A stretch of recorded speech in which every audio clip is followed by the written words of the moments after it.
that these symbols meant something good in the past, and all these bad guys use it for something bad, and so he wants to rectify, he wants to bring life back to him. So now he's using these Luciferian and Masonic symbols for that purpose.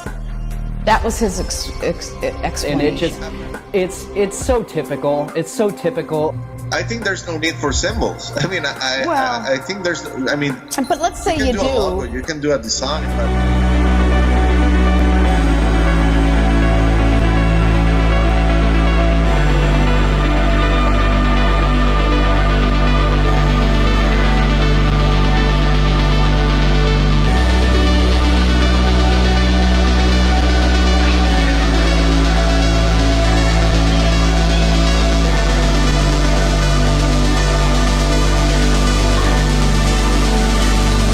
Even on his art, because he has art on his webpage, it's very Masonic. I mean, you'll catch the Eye of Providence, you'll catch pyramids, you'll catch everything. Hey guys, Cullen Smith here. Welcome back to Lifting the Veil. So I don't want to make this a very long video. I'll try to make it as quick as I can. I'm gonna try to blow through this as quick as I can, but I was watching this one video. But there's this one clip, like he starts talking about the Masonic symbolism of Sasha Stone's International Tribunal for Natural Justice and his whole organization with New Earth Nation over there in Bali and all of the stuff that they're doing. This is another thing that I discussed with Sasha and that I read on some interviews that he gave.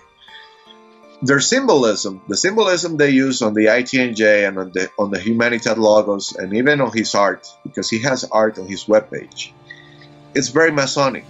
I mean, you'll catch the Eye of Providence, you'll catch pyramids, you'll catch everything. You'll see it. And even the Thyrsus, that is the symbol of the ITNJ, is a mythological symbol for the Greek god Dionysus, which is the god of sex and wine in Greek mythology. He says that he wants to appropriate those symbols because the bad people has used them for centuries. So he wants to change that energy, absorb them, and basically, use them for good. That's a real nice excuse, That's weird. Okay, and so that's what he said. I remember. I think there's. I mean. But let's say you do. A logo, you can do a design, but. Yeah. Yeah, but let's say you do use a logo. Couldn't you grab something? Couldn't you grab something that doesn't have an imagery for a victim that is negative? Of course, because those same symbols are triggering for victims. Exactly. That's my point. This what you're saying is perfect. Yeah, those symbols can be triggering for some people, and that's the problem. And I don't buy his excuse. I don't think there's coincidences. I don't believe in coincidence. You don't buy his explanation. I mean, it kind of makes sense in kind of a esoteric way, but I'm like, well, you're hurting people at the same time, so maybe there's a better path. Okay, so now you also... Exactly. And go ahead. Come on, get your hands up, man. You need an interpreter? It's time to go to school. You will lose. And it's so typical. It's so typical, especially like the Christian camp, a call for an uprising and, all of these, no idea none of these people are going to get any of this stuff correct. And so I just want to correct what the hell this guy is railing on about here. And this is why a little bit of knowledge can be a very dangerous thing, because a little bit of knowledge is literally only, scratching the surface. It's only scathing. It's only surface deep. It's just surface level information. And if you lack depth, you lack the critical thinking and the critical skills to be able to discern between, what reality is, what the truth is, and what your mere perception and your mere subjective opinion of the matter actually is. And so this is why knowledge is, a little bit of knowledge is the most dangerous thing, even more dangerous than complete naivety or nescience. So in truth, the Thyrsus is, of course, it's the anise staff. It's the stalk of the anise plant, or the fennel stalk, which is initially it's a very abundant herb, a very potent and powerful healing herb, a tool of ancient esoteric alchemy, and a symbol of the fertility and the fecundity of nature itself, as Dionysus actually is. And of course, the symbolism of Dionysus is actually Jesus. Dionysus is a precursor, an exact epithet of Jesus. Jesus was literally, Jesus Christos was literally modeled after the archetypal mytheme of the slain harvest lord, the slain harvest god of wine and the agricultural season, which is why Jesus turns water into wine at the end of the season, which just as the sunlight grows the golden crops and then is harvested at the end of the season,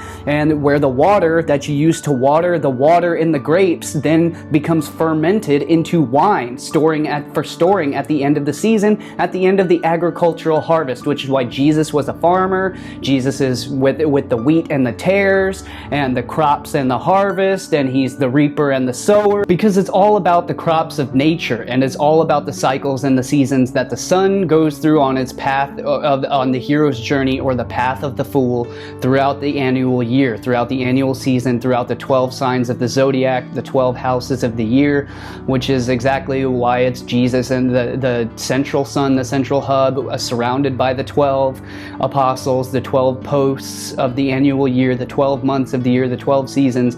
As Jesus goes through each of these houses, the sun goes through each of these houses and represents the archetype of the hero's journey, of the cycle of nature itself. So of course that's what Dionysus is, literally just a snapshot in time, just a singular archetype of this overarching mytheme of nature itself.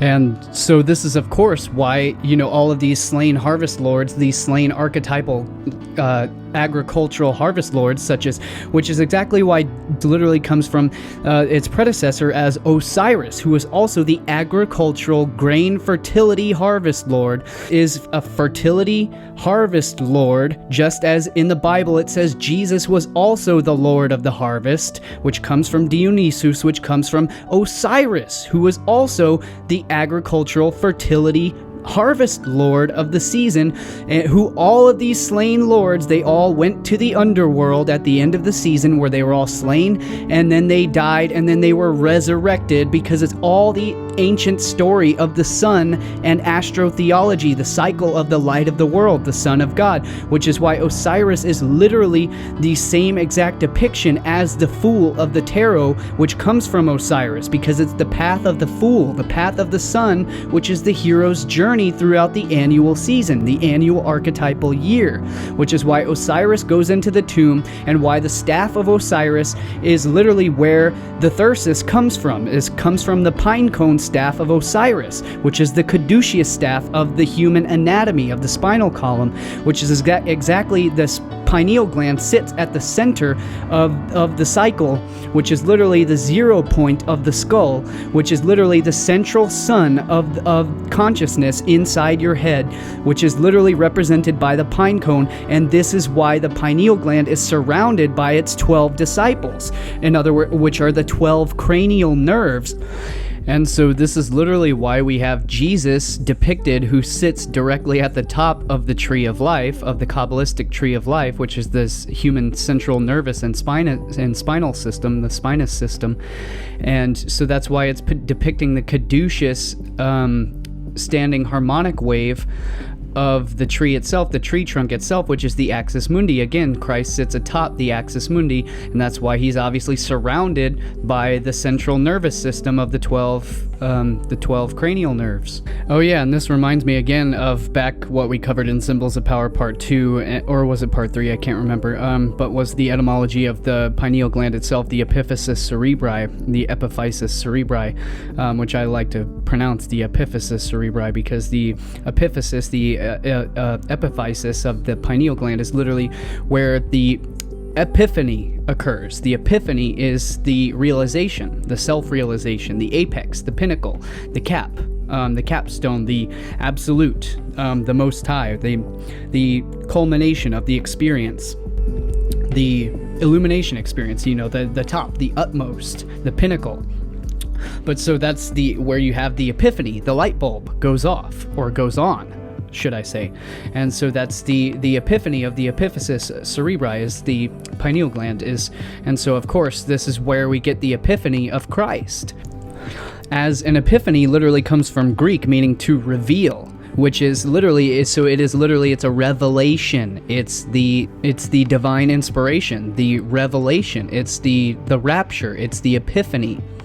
It's the samadhi, which is of course why the Epiphany of Christ is the Christian feast during Christmas season that celebrates the revelation of God incarnate as Jesus Christ, which is within you, is that you are the revelation. And I'm speaking allegorically here, you know, I'm not like a fundamentalist Christian perspective, but this is the underlying truth, the underlying actual science, the physical anatomy, the physiology behind all of these religions, and especially behind the scriptures. This is what it all means, what it's all pointing to. And it's multiple layers deep, but it begins with the physical human anatomy, and then it extends outwardly into the actual cosmos and the astronomical sense as well. And that's why I refer to this science as astrophysiology. And I also refer to this directly as what I call metaphysiology, which is beyond just physical structure of the body and into the actual above and beyond what forms and what gives meaning to the human body and what gives structure and purpose and all of that to it. Greek epiphany literally comes from the prefix of epi, meaning above or on to, above, beyond as well, and plus phainin, meaning to show, and from Proto-Indo-European ba, meaning to shine. And so this is why Greek feign, this is the verb phainin, meaning to show, but the Greek root feign means to shine. It literally means light. It means fire, light, shine, bright, which again from Proto-Indo-European ba, meaning to shine. And so, of course, this is why the Epiphanes is literally the revelation by the shining of the light. The illumination is what it is literally all about. A divine manifestation or a revelation, an illumination experience. Okay, and so... Alright guys, I'm terribly sorry, but that we are out of time. That's all the time that we have for this segment of the film. So we will split this up and continue it in the next video. So click the link in the description below, or the box at the top of the corner at the end of this video to click on into the next segment of this video portion. But I've had to limit it to, by popular request, to specifically time limits. So yeah, thank you. That's literally what... You know, so that's what it all means. That's what it all comes from. And I'm sorry I didn't want to make this too long. I wanted to make this a short video, but you know, like as always, you cannot scathe the surface of this stuff. And as always, I want to thank you guys for taking the time to watch my videos. If you enjoy this information, please share it around with anyone who you think might also appreciate the information. It's my greatest passion, and my purpose and my mission is to continue to produce genuinely inspired and meaningful, uplifting content, intellectual pieces of art. We haven't even begun to scratch the surface of just how much info is ready and waiting to be produced. I can't even keep up with the amount of output, or let alone the amount of writing that is coming through. We haven't even gotten started yet. We are just warming up. And so we just need to take care of this business, guys. If I can meet my second minimum goal, I will never have to ask or beg for funding ever again. So I want to get to that point where I never have to ask you ever again, because I hate doing it, honestly. I really do. So I hope I never have to ask again by reaching these minimum goals. Because as it stands right now, I am not able to do this full time. I simply am not making enough to pay off the amount of effort that goes into these. So I can't practically do it right now. So we have to meet these minimum goals. Otherwise, I can't do this. Please help me continue in this mission. And check out the merch in the links below. Help support my channel that way, or support my channel on patreon.com/liftingtheveil. Links in the description below. And I will see you guys in the next video. So there is so much more content coming up.